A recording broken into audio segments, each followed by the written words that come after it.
Hi, I'm Margie from The Earth Heals.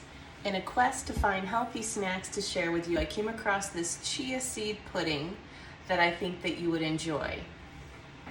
You start with 3 tablespoons of chia seeds. I am putting them into a blender to pulverize them. All the chia seed pudding recipes that I have tried, I did not like the texture, so I'm blending them instead.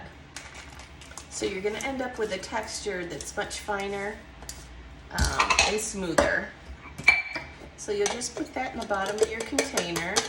I found these cute little containers from a local home store. Then you're going to want to put 2 tablespoons of cocoa powder. I use the Trader Joe's. 1 tablespoon of sweetener. I chose this monk fruit sweetener, and I do a pinch of sea salt. I use this one from Trader Joe's. Then I have a little whisk. I'm just whisking it to combine the ingredients.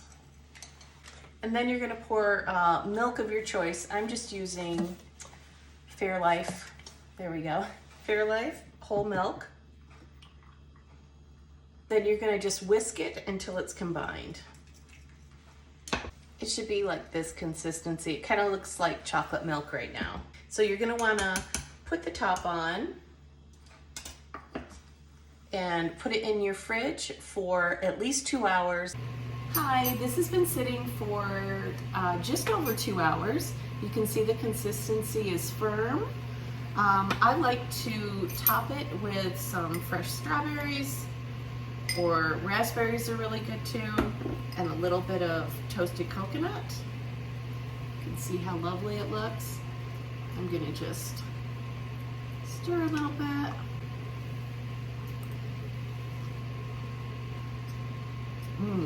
Very good. The consistency is like chocolate mousse. I hope you try this, and if you do, let me know in the comments if you love it as much as we do. Cheers.